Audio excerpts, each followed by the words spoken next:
of insolvencies. And we also need to avoid simply telling dozens of countries, you need to contract sharply your public investment and your social spending and so forth. So you effectively Because coming full circle from what, being the sort of from professing shock therapies, you are coming full circle into actually going against these sort of fiscal cuts in the country. no. Remember, when I was advocating shock therapy, I was advocating that governments not print money or issue money in order to finance budget deficits. But I was constantly recommending that the international finance help the countries to avoid defaults or crises. One of the key pillars of shock therapy in Bolivia and Poland, for example, was a cancellation of the debts of those countries, the foreign debts. So I argued that to pay the foreign debts in Bolivia would have condemned the country to a rampant hyperinflation. And in the end, Bolivia's external debt to international banks was cut by about 90% at my recommendation. Similarly, in Poland, in that shock therapy, I recommended that Poland's debt overhang should be relieved. The debt that Poland owed, especially to its official creditors, should be cut very, very sharply, and that indeed happened. So I did not recommend simply austerity and contraction. I recommended always that the international counterparts, the creditors, play a role, a constructive role, a positive role in preventing crisis in the debtor countries. And in debt relief, regardless the potential risk of moral hazard debt relief depends on the circumstances. In the circumstances today, I'm not recommending cancellation of the face value of debts.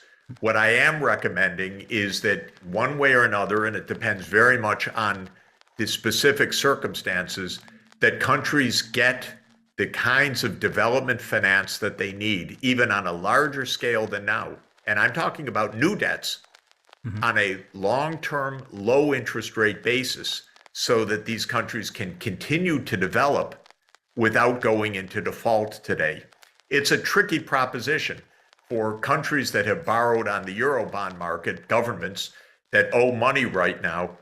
It may be that they have to say to the creditors, well, we need to extend the horizon for repayment under certain kinds of contracts where there are collective action clauses. This can be done fairly smoothly, and probably many countries are going to have to take that chance. When it comes to official credits that a government owes to a rich country government or to the World Bank or to some other international institution, I'm recommending a set of measures to make sure that the developing countries are getting more finance in fresh form than they are repaying on old debts. There are many ways to do that, but I'm basically saying don't print money. I've never believed in that because you just get high inflation, but rather let's get a financial solution that doesn't condemn the country to default or to bankruptcy or to extreme austerity. That's actually always been my policy recommendation since I started this approach in Bolivia in 1985. And is it achievable under the current circumstances when the US Fed is fighting a 40-year high inflation and has been pushing up interest rates higher to the unprecedented high for, let's say, several decades going back, because that's actually been increasing the debt load or debt gearing of and servicing costs, debt servicing costs for all the EMs or developing countries? It's going to be a close call for several reasons, but let me put it this way. Currently, the 30-year bond rate of the U.S. Treasury is about 3.2%. still quite low. The 30-year bond rate for German debt is still around 1%, actually. The 30-year bond rate for Ghana or for an emerging economy, if they can get a 30-year loan, is 10%. In other words, I am advocating a significant increase of official financing at interest rates that the Treasury or the German government or other Eurozone countries pay themselves. The real room for maneuver is that the interest rates paid by the high-income countries are still very low compared to what the emerging market economies face. What I'm suggesting, therefore, is a major expansion of funds coming from the World Bank, the European Investment Bank, the African Development Bank, the Asian Development Bank, that essentially can borrow on terms very close to what the US government or German government or Japanese government can borrow at, and therefore lend at quite low and long-term interest rates to emerging markets that, if they are left on their own, face horrendous terms that would drive them into default. And then we are back into the whole idea of like the currently lack of cooperation will on the global level. We have to get back. There you go. So I'm recommending to the G20 this approach. But is there a G20 even right now? Countries are barely talking to each other. The US and Russia literally are not talking to each other, of course. US and China barely talking to each other and cooperating on something as bold as avoiding a financial crisis. Somehow it's not going well. And for me, all through my career, even when I didn't understand it properly at the time, it has been determined by geopolitics. Will something work or won't it work? Because you need cooperation. If the cooperative environment is there, a lot can get done. If there is no cooperation, the chance for a contagion is very, very real. This, I think, is what we face right now. I have a last question on this topic. The ECB is facing a real difficult times and dilemma. Even, I mean, it's behind the tightening curve, launched by the Fed earlier in the season. What can ECB do to actually, put its policies back straight on the right course of sustaining that kind of development and preventing any global financial crisis, or maybe world financial crisis number 2 following 2008, 2009? Well, I think Europe is in an extremely difficult situation, not mainly because of the ECB, but mainly because of the war in Ukraine and the vulnerability on energy, obviously. Europe's already in a downturn. It could get quite severe in the coming months. My position on this is not popular in Europe among the politicians, but as I've emphasized, my position is that there is a negotiated way out of this. I don't believe the NATO line that, well, we're just going to fight till we defeat Putin. If that is the approach, I don't think it's going to succeed on the battlefield. And I also think that the consequences economically will become quite unmanageable.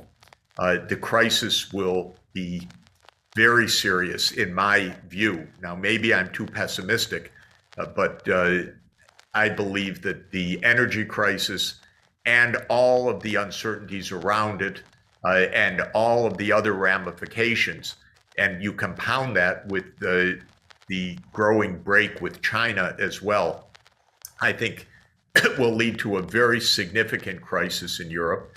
And since we see the politics are already quite unstable in a number of countries, including Italy, for example, where the Draghi government has just fallen, and who knows what will happen next with elections coming up. I think that the chance of revisiting a deep Eurozone crisis becomes very real. So I don't see the pieces working very well right now.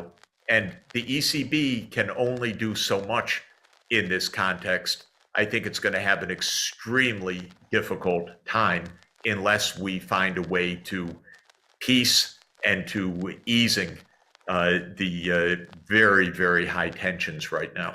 You are viewed, and correct me if I'm wrong, as the co-author or co-father of the United Nations development goals that are used in the currently, often discussed ESG policies. And you are the Columbia University director of the Center for Sustainable Development. And what does it mean? What is your typical day like in this role? Great question. Typically, it's Zooming from early morning till late at night, because now in our digital world, we can meet and speak all over the world rather conveniently. And do it sustainably. And do it depending on how exactly the electricity is provided for our Zooms. That remains a question, but it's much more sustainable than getting on an airplane for every meeting that one has to have. I spend a tremendous amount of my day, every day, working on the Sustainable Development Goals and the Paris Climate Agreement. I believe, as I've been emphasizing, that global cooperation is necessary, is vital, and is feasible. I don't believe in a divided world. I don't believe in democracies versus autocracies. I don't believe in cold wars or hot wars. I believe that our environmental and social crises are so severe that we need cooperation right now above all of the differences that we might suppose to divide the world. And so I speak with the Chinese, I speak with Latin America, African leaders, European leaders, all the time. And I promote solutions, as we discussed, for the financial crisis, which is deepening, for the climate crisis, which is deepening. And I help to lead a network of more than 1,500 universities around the world to address, through education and research and policy analysis, how to promote sustainable development. And war is my enemy, obviously, because it's the biggest distraction. It sucks up all the energy. It destroys so much faster than we can possibly build. It undermines every opportunity for trust and partnership. So these days I spend a tremendous amount of time trying to see, is there some way to overcome this two-front crisis that we face with Russia and China against the U.S. And its alliance. And I always appeal for Europe to be smarter in its diplomacy, because Europe has the values of sustainable development, yet it's caught in war. And I want to see Europe get out of this trap of war, not fall into a trap of a new battle with China, and help lead the way to a cooperative approach to sustainable development. How do you see the latest efforts by US and EU authorities in sort of codifying the ESG rules? How do you see the current approach to that? Whether it should be sort of better codified from the above rather than sort of driven from below by the markets? It definitely, we need top-down codification and top-down policies. And very broadly speaking, the European Green Deal is a valid, smart, I would say sophisticated approach. It's got many limitations. But the European Green Deal is a framework that the 27 have adopted. It can serve as a roadmap. It's not exactly a plan, of course, and there are 1,000 details to be argued every day. Is natural gas really green? Is nuclear green? And so on. So these are inevitable points of debate. But broadly speaking, the European Green Deal is well done and well worth achieving and well worth promoting diplomatically to say to the Latin American countries, to the African Union, to ASEAN, and so on, you need a Green Deal the same way we have a Green Deal. Europe could really provide a lot of leadership that way.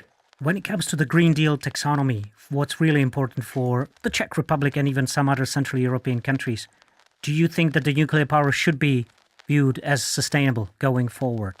And that Germany should actually bring its, sort of reverse its policy of shutting down nuclear power plants?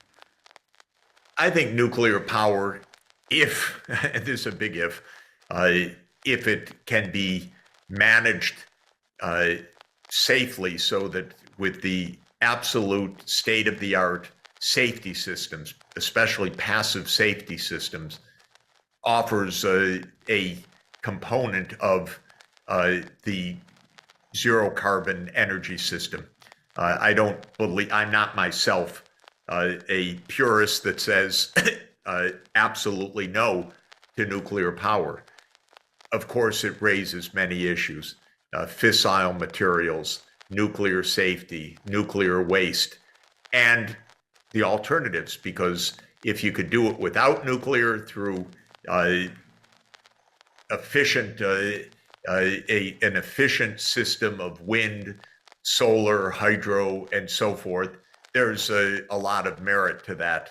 But I think within the practical context, there's no doubt that nuclear power is going to continue to play its role, obviously in France, obviously in Central Europe, obviously in China, in Korea, in Ukraine, a lot of in countries Russia. in the world.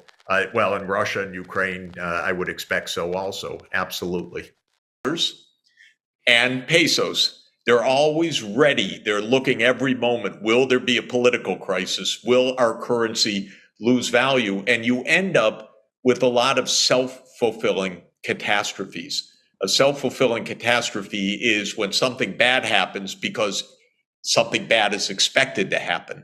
And if the currency is expected to lose value, then people flee the currency and drive down its value, thereby confirming the fear.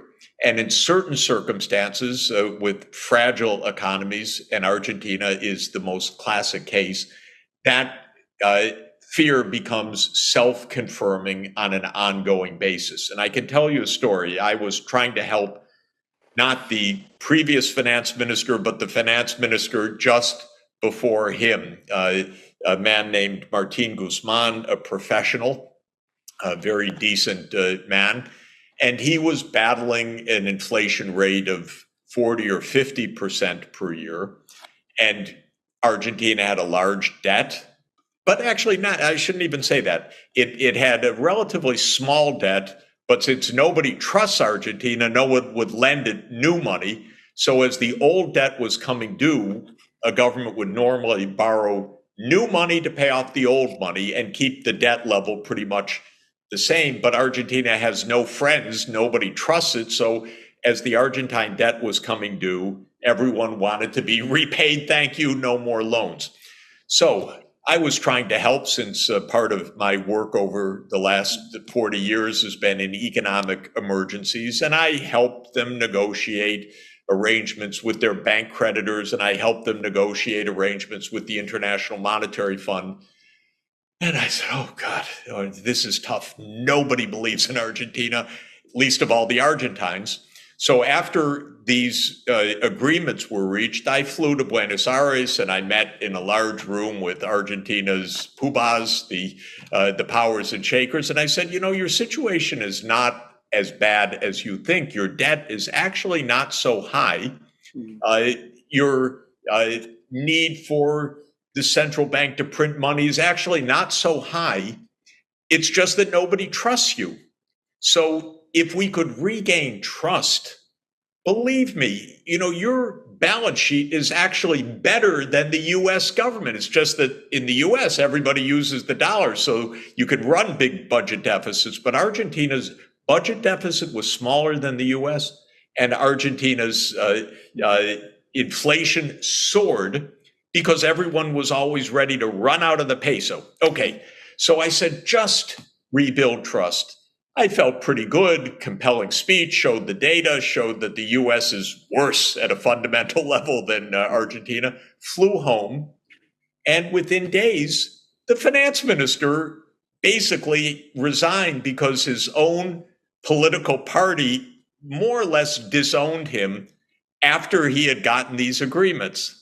Oh my God. Okay, he's gone. Inflation soars again. And so all that handiwork of saying, there's a way to get out of this, be careful, evaporated. And the inflation eventually rose to more than 100% per year, which is pretty high, although I've dealt with countries in thousands of percent per year.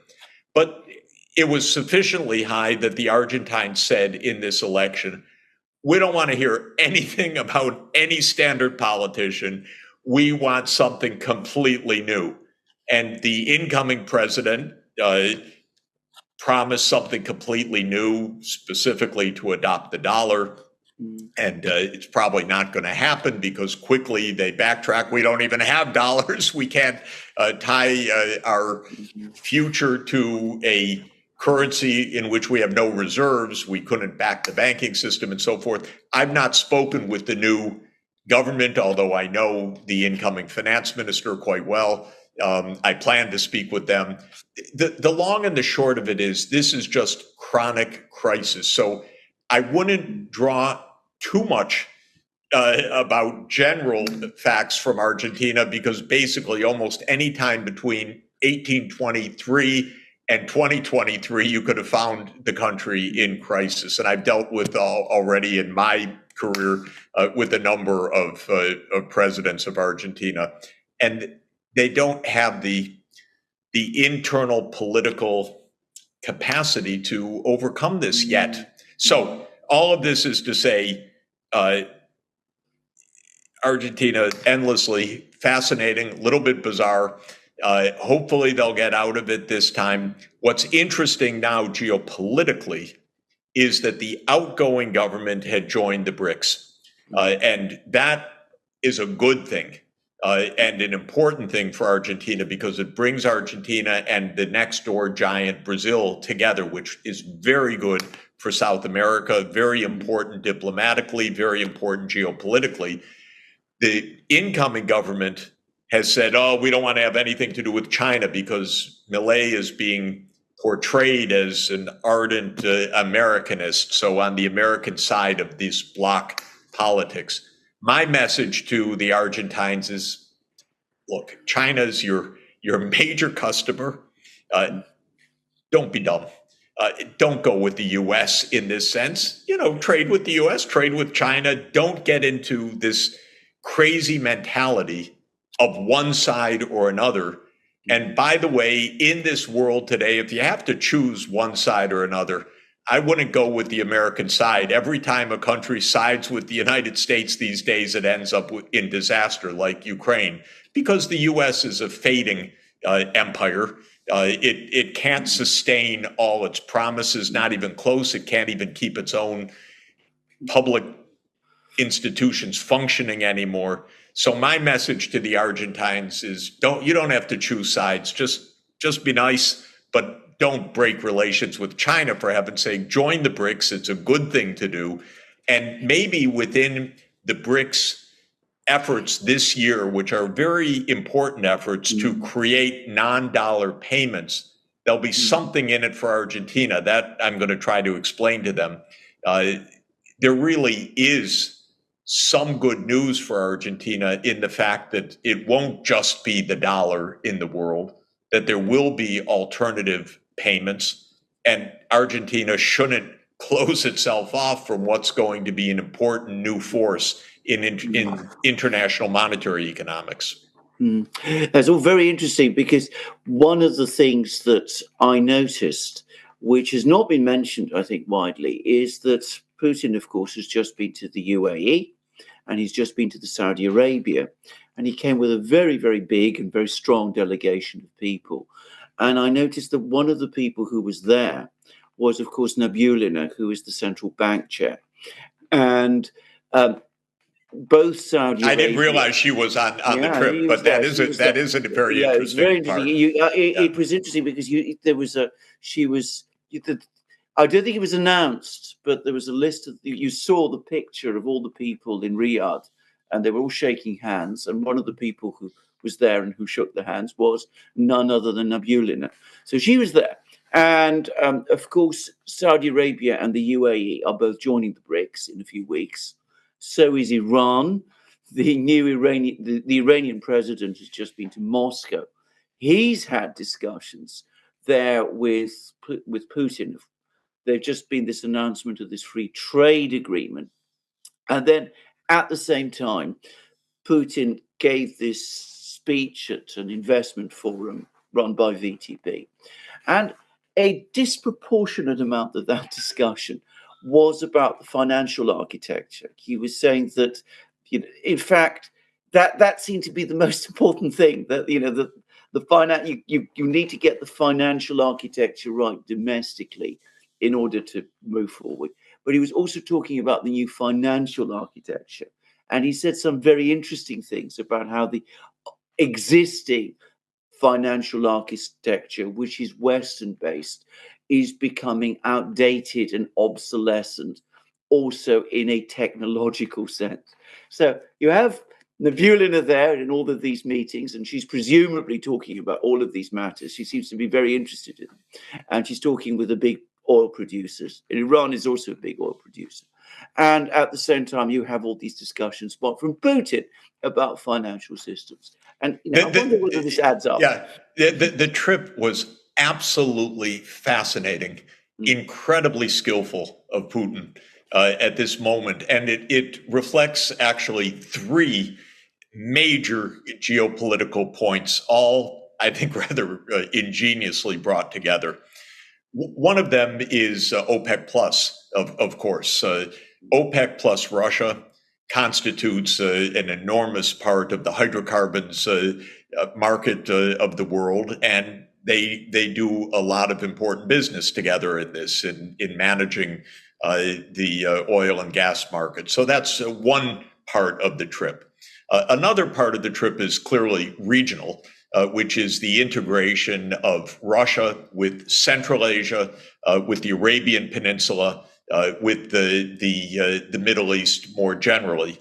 And you look at the map, and between Russia, China, Central Asia, Arabia, this is building, and of course, India is a member of the BRICS. This is really building most of Eurasia into an integrated geopolitical and economic huge part of the world. And so very, very deft in that regard also. A basic principle of economics, a fundamental principle is neighbors should get along. They trade well with each other. They share ecosystems with each other. And that's the principle that Putin is following because Iran is a neighbor. The Middle East is a neighbor. This is very smart. And then the third dimension, in addition to the oil and the neighborhood, is, of course, the BRICS. And the BRICS started out as the five: Brazil, Russia, India, China, and South Africa. It had already reached an output level measured at what we call purchasing power prices or at international prices larger than the G7. That is geopolitically and economically notable. But now the five are being joined by six more, presumably. Argentina, that's the new addition in South America. Egypt and Ethiopia in Africa, and Saudi Arabia, the Emirates, and Iran in the Middle East region. Now, you add the six to the original five, you have 37% of world output, according to the IMF purchasing power data, compared to 29 to 30% for the G7. This is a different world, and this is really powerful. And what the BRICS are discussing this year in particular is exactly this financial architecture. And of course, that was greatly hastened by the absolutely awful and mistaken US policies on the dollar.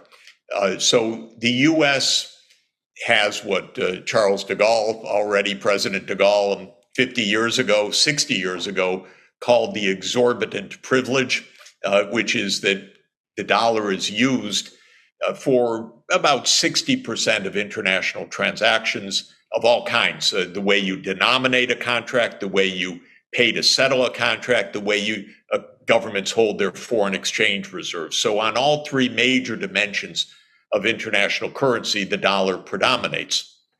Not exclusively, but overwhelming. And that gives the US a huge advantage. You don't run out of the dollar to what? To the dollar.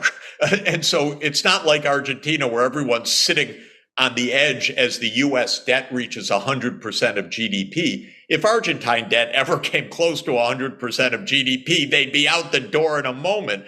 But with the US being the currency of the world, nobody flees the dollar. So that's the exorbitant privilege that you get to borrow. You can pump up the money supply. You get some inflation, but you don't get what Argentina or just about any other emerging economy would get. But the US just couldn't leave good enough alone. It had to weaponize the dollar. And this has really been, it's become an addiction. The US generally is addicted to regime change. The US generally is addicted to a foreign policy that says, I don't like you, I want to replace you. Send in the CIA or send in an army, but we get to choose who your government is. Now, this is absolutely disastrous foreign policy, in my view, completely against the UN Charter, completely against international law, but that's the core. And the US figured out 10 or 15 years ago that it could use the dollar as a foreign policy weapon. And the main way that it uses it is in a very crude way, which is to say, one day, your dollars are now our dollars, thank you. Your dollars literally means you have accounts in US banks or US controlled banks. That's what a dollar is in effect, M2 definition of a dollar. So you're holding dollar accounts in institutions that we control. And what the US has come to do increasingly frequently is freeze the money of other countries, of their central banks, no less, of their state enterprises. And the United States did this with Venezuela. Absolutely absurd, but one day Trump and his minions got the idea that they will declare who's the real president of Venezuela, not the actual president of Venezuela, but they named someone from the Venezuelan parliament as president and said, okay, that guy's president. That actually lasted for a few years. And you could see the power of the United States. It's like the emperor with no clothes. About 40 countries said, now Mr. Guaido is president, not Mr. Maduro, who's actually president. So you could see a measure of the US influence that other countries would follow this nonsense. But in the process, they said, Mr. Maduro's no longer president, because we said so, and he no longer has access to the foreign exchange reserves of the country. We give that to this other one. Well, this is absolutely crazy. Even the IMF couldn't, I shouldn't say even the IMF couldn't figure this out. It doesn't have the gumption to say to the United States, that's ridiculous. So, no, we have a big issue. Who really controls the foreign exchange reserve? So these games went on for years. Of course, with Russia, it's much more serious than that. The United States froze its estimated $300 billion of Russian financial assets. That's a lot of money, by the way. That was the trick that was going to bring Russia to its knees. It didn't do so, but that's what they thought. We've got Putin cornered, we've got Russia cornered. We'll bring them to their knees by freezing their assets and locking them out of the U.S. banking system, the so-called SWIFT settlement system. Well, Russia quickly figured out, very cleverly, we could trade with China and renminbi, we could trade with India and rupees, a little bit shakier on that front. We can find other ways to transact. And to make maybe a short story long as I have, this year Russia is the leader of the BRICS. The BRICS summit will be in Kazan next October, I believe it is. And so Russia chairs the process, and it's chairing an expert group to come up with non-dollar payments. This is smart. And I kept telling my friends in the US government, don't abuse the dollar. It's going to go away. Because in monetary economics, the first thing you teach is the real economy is the real thing, what you produce, what the factories are. There are many ways to make a settlement, even barter, of course, but there are many currencies you can use. So don't think that your currency brings another country to its knees, because the other country's economy is the real economy, the ability to produce steel, the ability to produce weapons or artillery, the ability to produce automobiles or chips or whatever it is, or oil. And the United States misunderstood that, but really abused the privilege of the dollar. And the dollar will absolutely lose its role in centrality in the international payment system in the coming decade. In monetary economics, just to mention, all my colleagues look at history and say it's a long, slow decline of a currency. And the most famous case is the British pound, which used to be the core of the international monetary and financial system in the 19th century until basically the Great Depression. But the fact is, and so they say, look, the pound hung in there even after Germany was larger, even after the United States was larger, even after Britain's share of the world economy had declined. London remained the center of the international system. But it's not going to happen the same way with the dollar, because it's just too easy technologically to do things differently. And so we will have at least an international renminbi at a minimum playing a big role. And we could have a kind of BRICS, if not central bank, a BRICS monetary fund that serves the role of giving liquidity and credits among the BRICS countries in a way which will mean a non-dollar settlement system.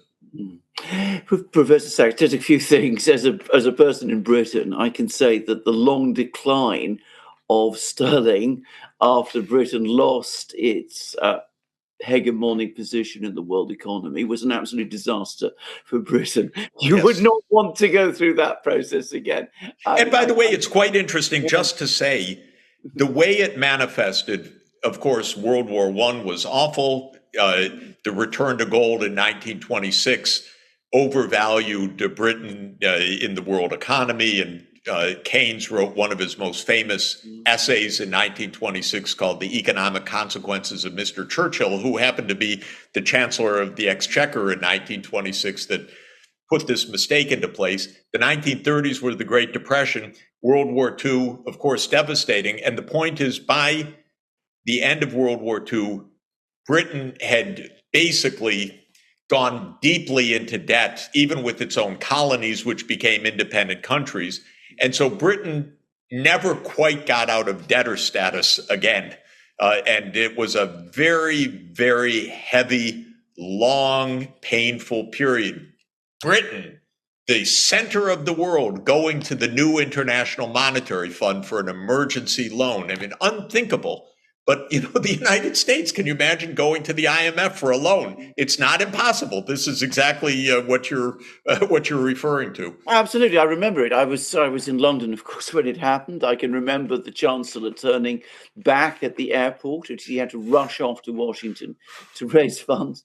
And of course, the fact that we had this currency, which was still an international currency, was doing immense damage to the British domestic economy, which I think people don't understand. So, in some ways, it might actually be better for the United States, I would have thought, to go through it quickly than have it, drawn out in the way that it was with Britain. I'm not, by the way, saying that's going to happen, and I'm not making those points. But anyway, that's what I wanted to say. If it's a long process, it's a long agony. It's not based on the British experience. So, we will have non-dollar payments in the BRICS. That's clearly high on the mind, not only of President Putin, obviously, but also President Lula, who every day asks, and he's the chair of the G20 this year, as well as being a BRICS member, why are we dealing with Russia in dollars, for heaven's sake? And he's very sensible, very logical, and we will move to new payments arrangements, and they will do just fine, thank you. That will be the real lesson. That's my dream of what the IMF would do. Of course, the US would go a little crazy because the whole debate started with the US saying in 1944, we are the creditor nation, thank you. We will decide what gets lent. And that's what they told John Maynard Keynes in Bretton Woods, New Hampshire, in 1944. And if you do know the geography of power in the world, 15th and Pennsylvania Avenue in Washington is the Treasury, 16th and Pennsylvania Avenue is the White House, 17th and Pennsylvania is the Executive Office Building of the President, 18th in Pennsylvania is the World Bank, and 19th in Pennsylvania is the IMF. So that's how this was created. I believe because the IMF has, I love the place, by the way. I've been spending my whole life trying to help them put the finance minister on this side and work together with them. And I've trained a large number of the staff. And I tell them often, that's not what you learned in class. So I'm trying to help them do the right thing. But that's a power situation also, obviously. So to answer your question, first of all, there is no definitive answer to this. Second, so how big approximately? Somewhere between $3 and $5 trillion a year. Okay. Now, is that a lot or a little? The world output is $100 trillion a year. The world saving is $30 trillion a year. So we're talking about 3 to 5% of world GDP. And we're talking about maybe 10%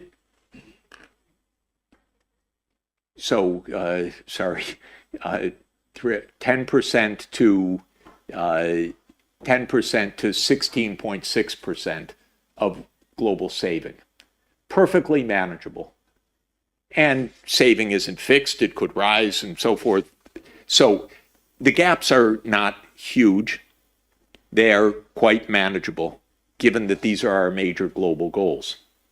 And certainly the gaps for the poorest countries are not at all big.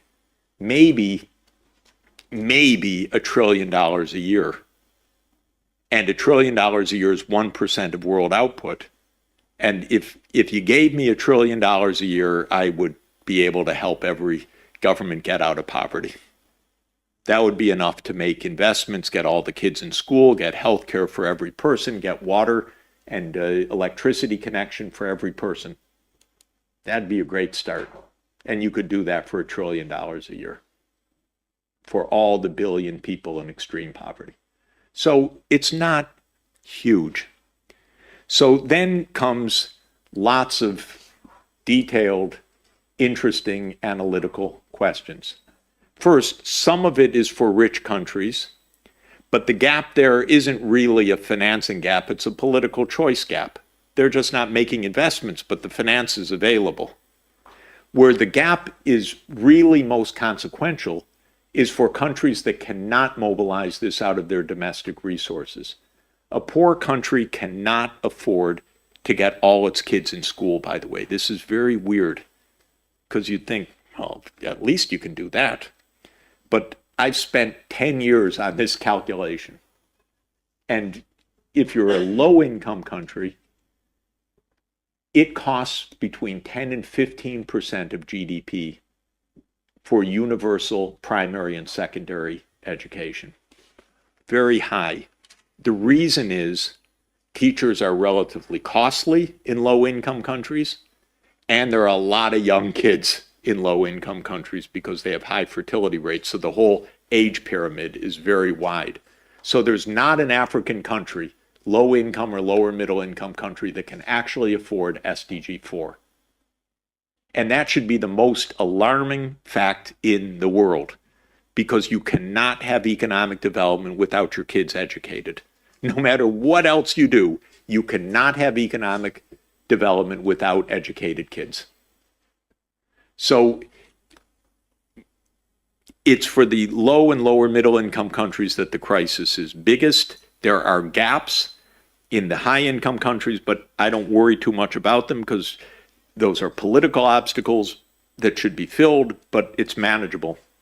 Upper middle income is tricky because some upper middle income countries have good access to credit, others don't have access to credit. Then there's another consideration. Sorry, and I'll come to a conclusion. Technically, what do?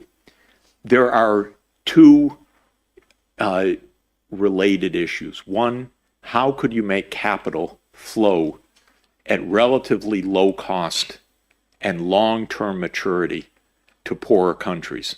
This is the major technical question on finance. If you look at the penalties that low-income countries pay to borrow, they're quite steep. You pay 10 or 15% interest rates if you are a double B borrower, sub-investment grade, compared to what a triple A or double A minus borrower pays. And why is that? Long story, and I won't go into it, but making that flatter so that for poor countries they have access to low-cost capital is crucial. One way to do that is larger multilateral development banks. This is, everybody agrees on that, though they don't agree to do it, but they agree that that's one part of the solution. More ADB, more AIIB, more new development bank, more World Bank. That requires capital increases. Capital increases mean larger voting shares for China. The United States needs to swallow, and Europe needs to swallow and get on with it. So that's one part of what needs to be done. The second part is to de-risk private capital flows.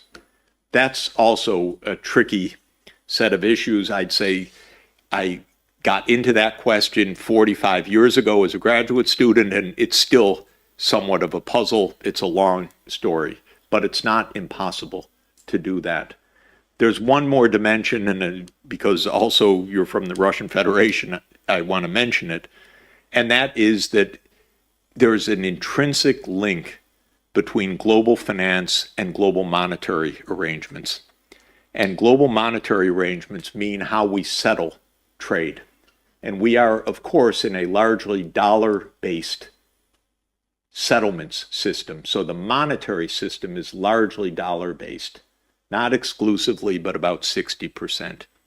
And the United States, unfortunately and unwisely, weaponized the dollar-based payment system starting about 15 years ago by seizing assets, including Russian assets recently, the $300 billion seized in 2022, but also Iran North Korea, Afghanistan, Venezuela, and a number of others. To my mind, this is a completely unacceptable and self-defeating policy. It's cheap because the President of the United States can do it with a stroke of the pen. You don't have to ask Congress, you don't have to ask the public, you don't have to ask the UN, you don't have to ask anybody. To my mind, it's blatantly illegal and absolutely practically unwise. Because why would you use dollars if the US is going to take them away from you when they don't like what you're doing? The idea of payments is that they're reliable, not that they're political. So this is why the BRICS countries, especially under Russia's leadership this year, are negotiating non-dollar payments. And I support this entirely. But I also say to the US Treasury all the time, don't confiscate other people's money. It's not a good policy. It's not going to work. And the idea, by the way, of grabbing Russia's $300 billion for Ukraine is so illegal you don't even know where to start. But these are politicians. They're not lawyers. They're not diplomats. They're not financiers. They want quick solutions for their re-elections. So this is really a problem. But it's a problem that also has a solution because we just won't use the dollar in places where the United States policies could lead to confiscation. So all of this means we have a bit of a morass in the international financial system within our family of getting the right answers to the financing questions. There's actually one more technical point I need to mention, which is that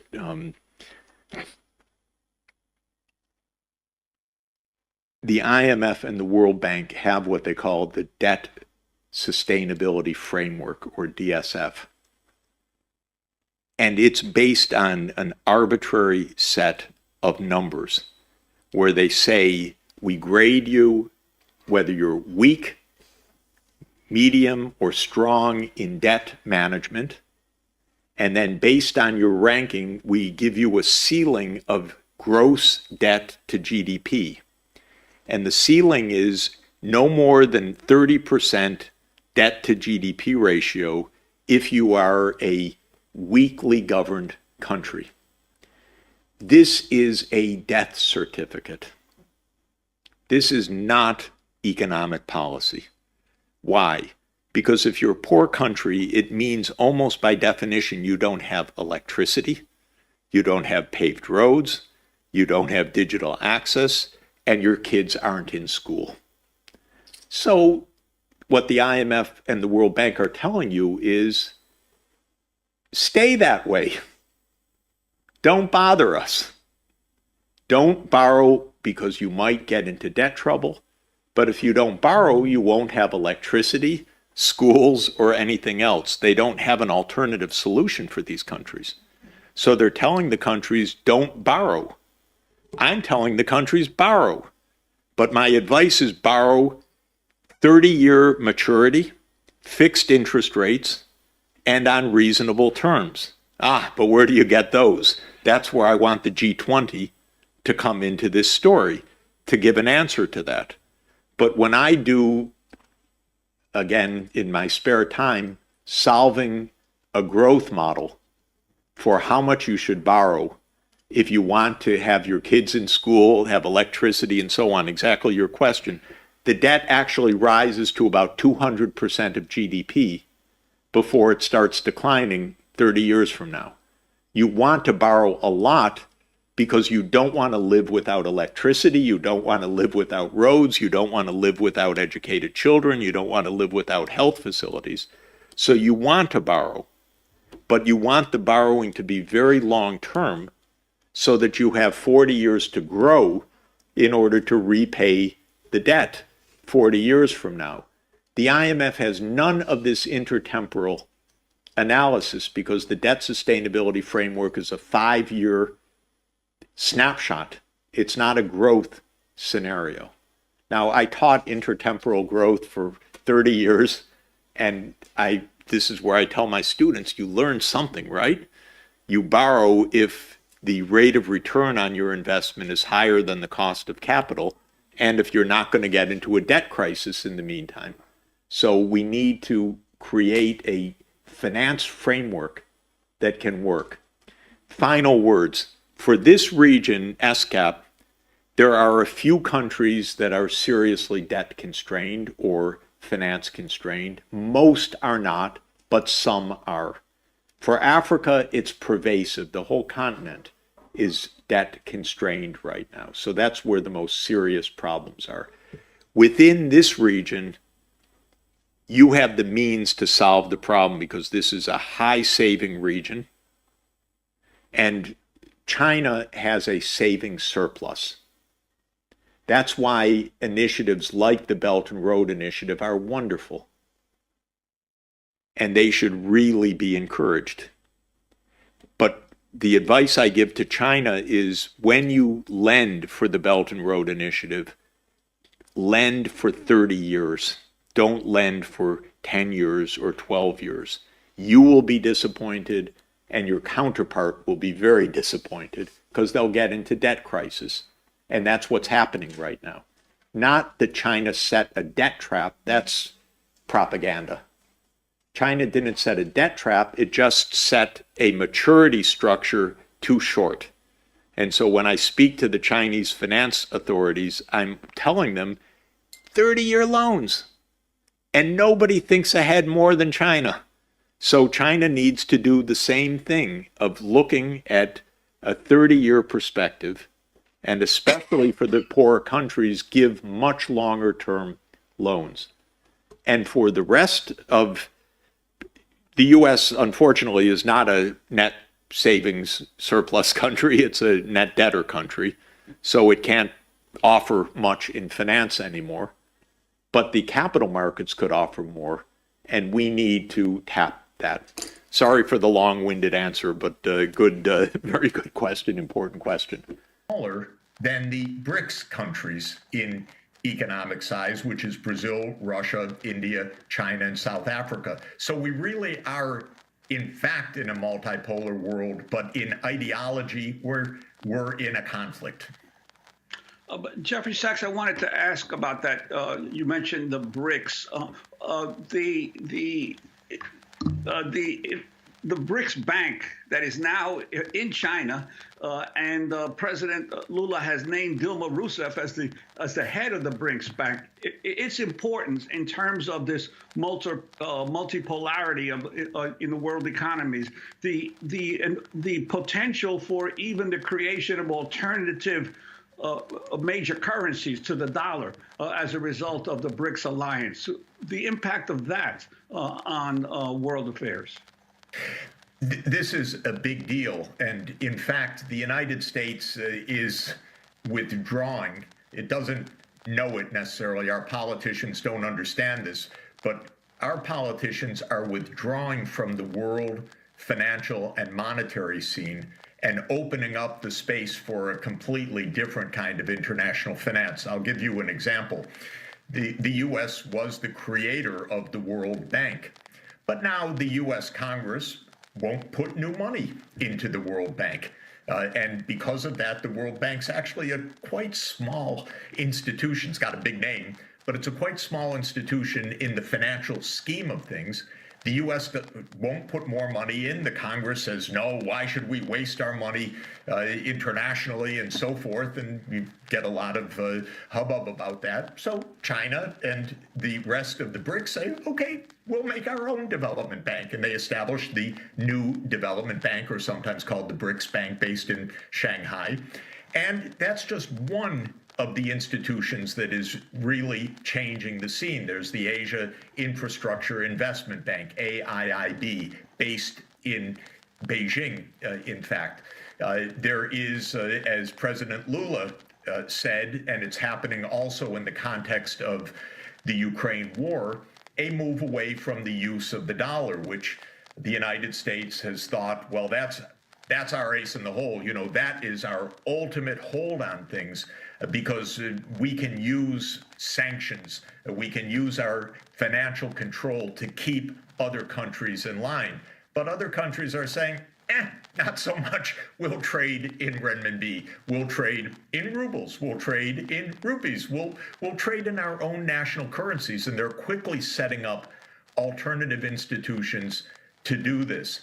The United States doubles down. We will confiscate your reserves. We will, if you don't follow. And the other countries are saying, if you want to go through the UN and get really multilateral rules, we're with you. But if you want to just impose the rules, we won't follow along. And so we have this very funny expression called a rule-based international order. The United States government uses it every day. But what does it mean? Who writes the rules? And what most of the world wants, in fact, is rules written in a multipolar or multilateral setting, not rules written by the United States and a few friends and allies. I wanted to ask you, you've been an advisor to the United Nations for quite often. The issue of how much longer the permanent members of the Security Council can keep the number to 5, because clearly Brazil and other countries of the global south have been saying the UN needs to be reformed. And countries from Latin America, specifically Brazil and Africa, should have representation on the UN Security Council, permanent members. Yes, the P5, the permanent 5, which is the United States, China, Russia, France, and the United Kingdom, was the World War II victor group in 1945. They wrote into the rules of the UN, incidentally, that they would be the permanent Security Council members and have a veto over any change in the UN Charter. So it's really a group that gave itself power that the other 188 countries of the world look on and say, what is this? We need change. I would say the country that is most amazed and frustrated by this, in fact, is India. India is now the most populous country in the world. The United States has 335 million, roughly, in the population. Britain, France, roughly 60 million. India, 1.4 billion, not on the Security Council, a nuclear power, a world superpower, the president of the G20 this year, really not happy about that. Brazil, the largest economy of South America, similarly not on the Security Council. So this has been an issue for more than 20 years. The P5 in various ways have blocked particular countries, but added up, the P5 have said, you know what, this is our club. We want to stay as the permanent 5. But I think as we really face the reality of it's not just a post-US dominated world, but actually a post-Western dominated world, because it was the US as the dominant power among the so-called West, which means the US, Britain, European Union, and honorary Western membership, Japan, let's say. But we're post-Western as well as post-US in dominance. And these international institutions will need to change, or they won't function in the 21st century. And if they don't function, it's actually a disaster for us. If they didn't exist, we'd have to make them because we need them to function. So we also need to renovate them. I wanted to talk about China negotiating these various agreements. Let's turn to Brazil's President Luiz Inácio Lula da Silva, speaking before his meeting with Chinese President Xi Jinping. O que o Putin quer? O Putin não pode ficar com terreno. What does Putin want? Putin can't keep Ukraine's territory. Maybe we don't even discuss Crimea, but he will have to rethink what he has invaded. Also, Zelensky can't have everything he wants to demand. NATO will not be able to set itself up at the border, so this is something we have to put on the table. Eu acho que essa guerra já passou da conta. O Brasil já fez a crítica que tinha que fazer. I think this war has dragged on for too long. Brazil has already criticized what it had to criticize. Brazil defends each nation's territorial integrity, so we disagree with Russia's invasion of Ukraine. Because it looks like Ukraine is on the verge of a major counteroffensive against Russia. And in order to do this, needs massive support from Western countries, meaning military weapons.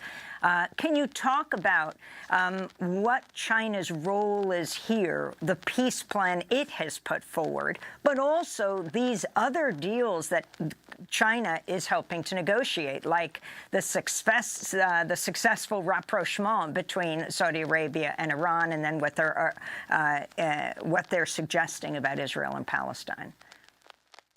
President Lula uttered in a few words the core of this issue that most of our media dare not explain to the American people, and that is the expansion of NATO. This is a war fundamentally about the U.S. attempt to expand a U.S. military alliance to Ukraine and to Georgia. Georgia is a country in the Caucasus, also on the Black Sea. The U.S. strategy, going back decades, has been to surround Russia in the Black Sea, with Ukraine, Romania, Bulgaria, Turkey, and Georgia, all NATO members surrounding Russia and its naval fleet in the Black Sea, with a naval fleet that has been the Black Sea naval fleet of Russia since 1783. Russia has said, this is our red line, and it has said that for decades.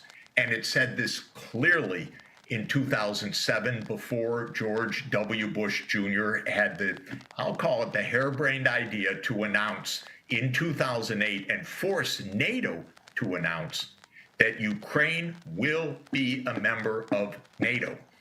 And this is what President Lula was saying, and what President Xi Jinping of China has been saying.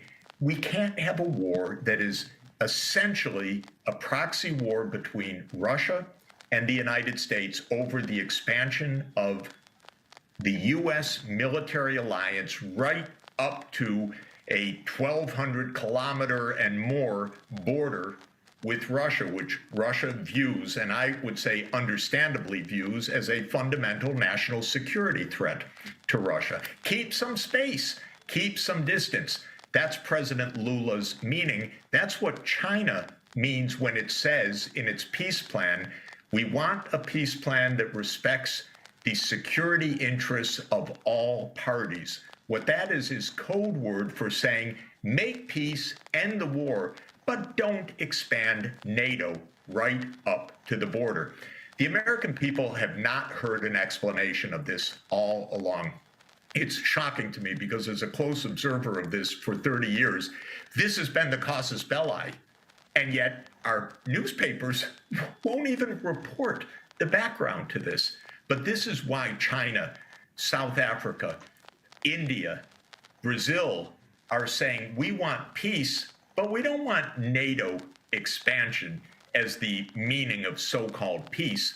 We want the big superpowers to give each other some space and some distance so that the world isn't on a knife edge. That's exactly what President Lula was saying, and it's exactly what the meaning of the Chinese peace initiative is to say, yes, absolutely make peace, protect Ukraine's sovereignty and its security, but no to NATO expansion. But the Biden administration won't even discuss this issue. That has been the major failing and the reason why we have not been able to get to the negotiating table, in my opinion. Even when Zelensky said in March 2022, maybe not NATO, maybe something else, Russia and Ukraine were close to an agreement, and the United States intervened with Ukraine and said, we don't think that's a good agreement, because the U.S.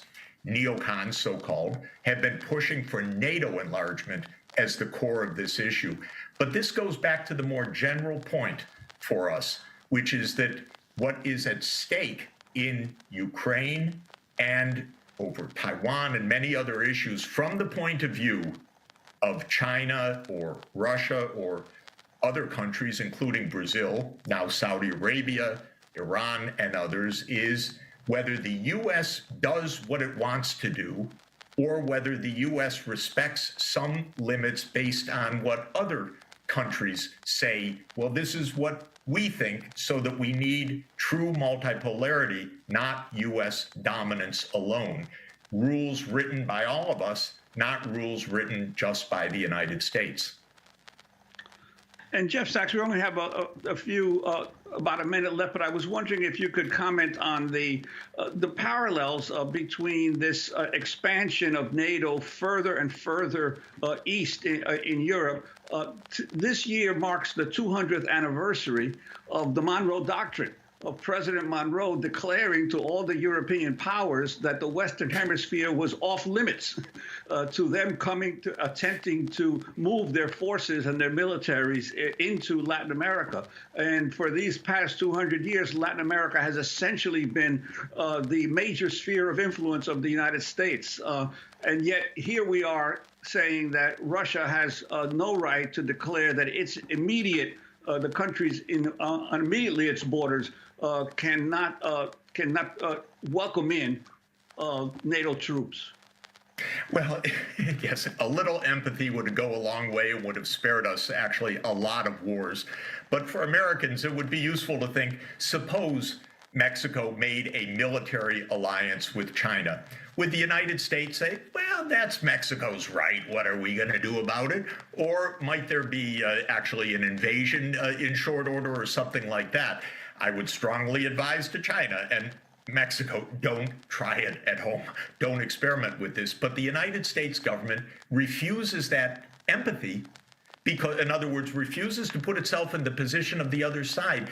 That's the fundamental arrogance of thinking that you determine the rules of the world.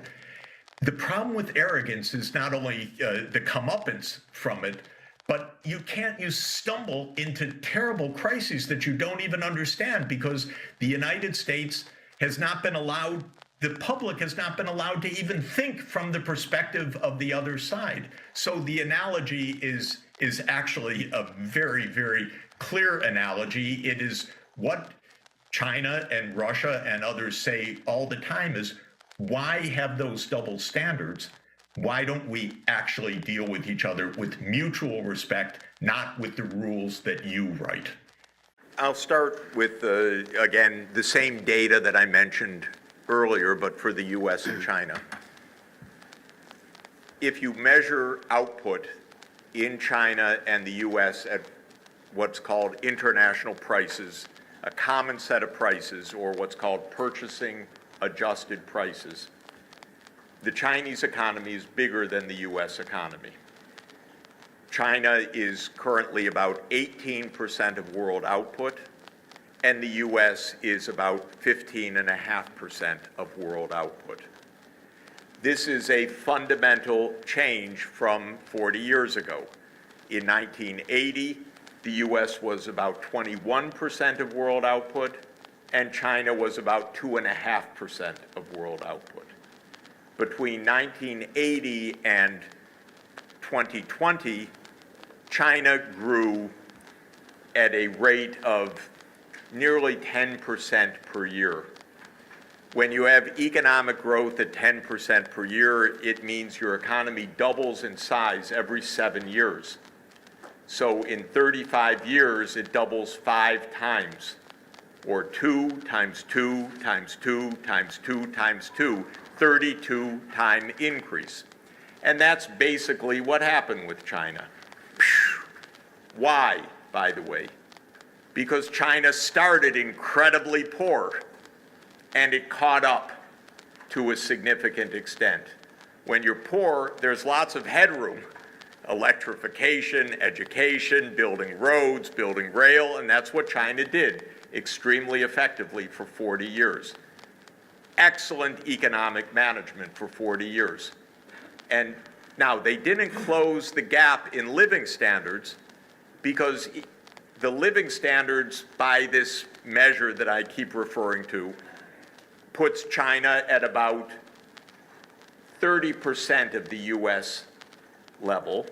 But since China's 4 times the population, it makes it a larger economy in total. Well, let me just give you the upshot of this. This is freaking out American policymakers. It's what a psychologist or a psychiatrist would call a neurotic reaction. Because no one gave China the permission to be bigger than the United States. And that wasn't supposed to happen. In 1992, the US achieved unipolar status, the sole superpower. And that was supposed to last for many decades. And lo and behold, 30 years later, it ended. And the American reaction is, we are so smart, we are so good, we are so effective that China must really have cheated at every moment. And they really must be our enemy also. This is extremely dangerous. It's either us or them at the top of the world. And only a US-led world is a safe world.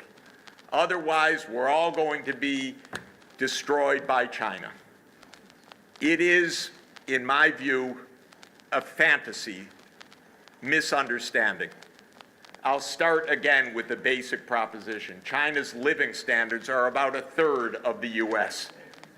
China has decades of economic development to make. China faces major challenges. Population is now starting to decline quite significantly.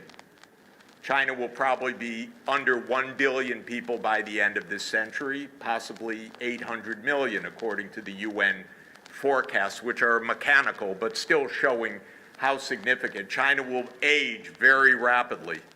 There are many, many challenges. China's not out to take over the world. But the U.S. whole vision is U.S. is the world leader. It's the self-image. It's what I'm afraid is taught at the Kennedy School of Government often. My question would be the following one. If we assume that this conflict is going to end in a way that's not going to be a defeat, an explicit defeat of Russia, do you see that having any consequences of the future role of dollar as an international currency? And what do you think is going to happen on the U.S. Treasury bond market in the future? Thank you. Just in a general word about the role of the U.S. dollar. It has been a source of a lot of U.S. power and prerogative. The fact that about 60% of world trade is denominated in dollars and settled in dollars. And the U.S. banking system is the predominant mechanism for clearing transactions. And the SWIFT system, which is how the U.S. banking system settles transactions, is the instrument by which the U.S. excludes Russia, for example, under the sanctions. I believe that in 10 years from now, the role of the dollar will be much, much less than it is today. And in 20 years, we'll have a very different international monetary system. And the U.S. will have lost what was called by de Gaulle an exorbitant privilege, but it will have lost a privilege of having the key currency in the world.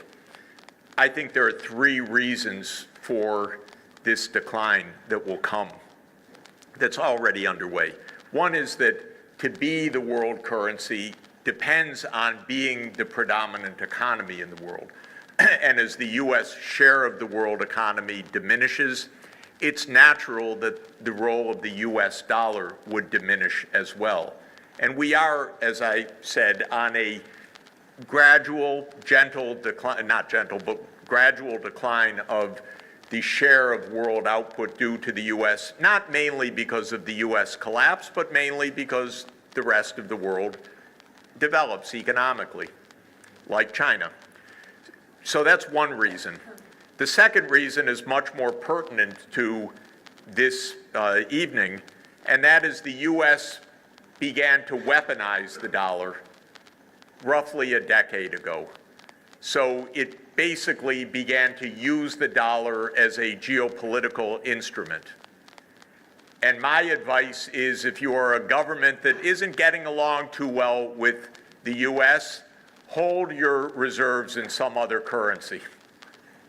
Because the U.S. has developed a bad habit of seizing foreign exchange reserves of governments that it doesn't like. And it has done that with Venezuela, with Iran, with Afghanistan, with North Korea, and now with Russia. It views that as an easy thing to do. Stroke of a pen by the president, and your antagonist, your foe, can't use their dollars anymore. We even did that with Afghanistan on the way out, froze all the foreign exchange reserves so that the economy completely collapsed in that impoverished place afterwards. It's nasty, by the way.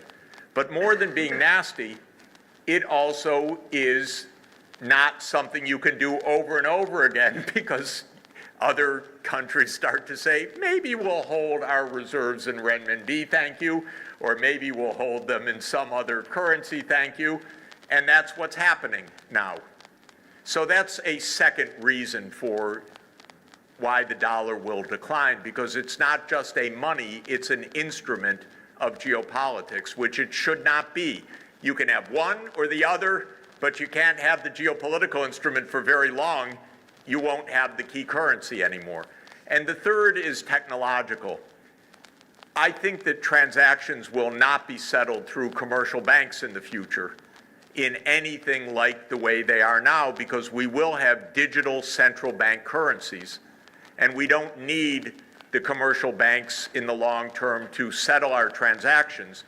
Probably the digital renminbi will be a first digital currency, probably for use within China, but then it will start to be expanded internationally. Several other central banks will make digital currencies. This is quite different from crypto. Crypto is you have an electronic account that's nonsense and you think it's going to hold value. It's every day I wake up, sorry to say if you're Bitcoin lovers, every day that Bitcoin has any value at all, I think the world's still crazy. So Bitcoin has no intrinsic value, and it's not a legal reserve currency for anything, and it's not a legal means of payment, and it's not a national fiat currency which can at least settle your debts internally. It's unbelievable that people spend money for this electronic cipher. And this arrest of this kid in the United States should tell you this is a little crazy. But what I'm talking about is something else, which is a central bank currency, because there a digital central bank currency is just a means of clearing payments rather than writing checks like we used to do, or even making electronic ledgers through Venmo we use in the United States and so forth. Whichever e-wallet system you use, the central bank can do that actually. And I think that we'll go to that kind of settlements. And so the U.S. ability to say, we're going to cut you off from SWIFT, so what? So I think in 10 years or 15 years from now, it'll be quite a different international monetary system. And my question is, what is your vision of the role of Russia in the future in the conflict of U.S. and China? Thank you very much. The role of Russia in the conflict between the U.S. and China. The role of Russia in the conflict. Yes. Look, basically,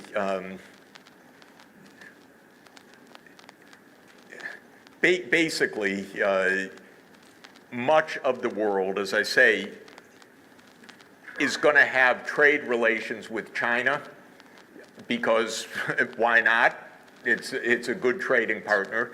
And China will be the world's main trading partner for a significant majority of the world. And Russia is among them, and physically being neighbors, so that Russia can make gas and oil pipelines and provide other raw materials which China doesn't have, makes them very complementary economies. And since the U.S. has designated both of them as enemies, it makes them natural allies. We did the one thing that Zbigniew Brzezinski said never do. Zbigniew Brzezinski was, the geopolitical strategist who in 1997 said how important Ukraine was for this geopolitical competition. But in his book, The Global Chessboard, he says, well, this will be the geographical pivot of Eurasia, but the one thing the United States must never do is drive China and Russia together. And then he says, but this is very unlikely to happen. And so, it's the U.S., you shouldn't declare enemies this way. It doesn't even make sense on your own terms of your own geopolitical competition. And that was Nixon's idea of triangulating between Russia and China, or Soviet Union and China, during the Cold War period. But we did what we were told, oh, that will never happen because it's such a bad idea. So right now, that is a friendship without limits, as they say, because the U.S. is targeting both of them. And the U.S. is talking the European Union into more and more of an anti-China policy. And I just can't believe it that Europe would fall for this. Because Europe, absolutely for its prosperity, needs a good relationship with China. And for a long time in the future, China will be a neighbor of Europe in Eurasia. And so you're actually on the same landmass too. And so having good relations would be a good thing, but not in the US mindset. And so the US has launched a chips war against China. This is incredible, this chips war, oh my God. I need an hour to say what I wanted to say, but I'll say it in 1 minute. There's one more question. The U.S. has said we're going to try to stop the Chinese economy from, modernizing at the front level by restricting the sale of advanced chips. Terrible idea in my view. Completely belligerent. But yesterday, apparently, according to the Financial Times, I don't know whether it's definitive or not, Netherlands said we go along with this. If Europe just follows the US on this, it's not going to defeat China, but it sure is going to boomerang against Europe. It makes no sense. And what Europe should be saying to the United States is, calm down. You're still powerful. We still like you. You don't have to, you're still richer than China per capita. You can calm down. We don't want a war with China too. And that's what Europe should really be saying to the United States for its own Thank good. you, Jeff. But there's one more question, and I really have to make an exception, because I really don't know what would have happened if I don't allow this, but my wife actually wants to ask a question. This is a catches me by surprise, so Natasha Yeremich wants to ask a question. What is the current situation of climate change? Okay, an easy question. Current situation on climate change. It's hot and getting hotter fast. And just to give you a couple of grim realities on this, the rate of warming of Earth on average has been 0.18 degrees Celsius per decade during the last 30 years. So that means that Earth has warmed by about half of 1 degree C over the past 30 years. Earth is now warming currently at about twice that rate, at about 0.36 degrees Celsius per decade. Now, compared to the pre-industrial temperature, the Earth is 1.2 degrees warmer than it was before industrialization. If you take 0.36 degrees C per decade, that means we'll be 1.56 degrees Celsius warmer than pre-industrial 10 years from now. That means we will be above the limit set in the Paris Agreement within 10 years. And according to my favorite climatologist, Dr. James Hansen, who I've relied on for decades, and he's been right on everything he's told me for decades, he thinks that in the next few years, when we go from the La Nina cycle in the Pacific Ocean to an El Nino, which raises the Earth's temperature on what's called an interannual basis, we could have an excess beyond 1.5 degrees Celsius, the Paris limit, within the next 5 years, the next big El Nino. We're in a La Nina right now. All of this is to say, ladies and gentlemen, if you have any doubt at all about global warming, it's real, it's serious, it's accelerating, and it's going to create a terrible mess no matter what we do. But if we don't do what we need to do, it's going to create a catastrophic mess.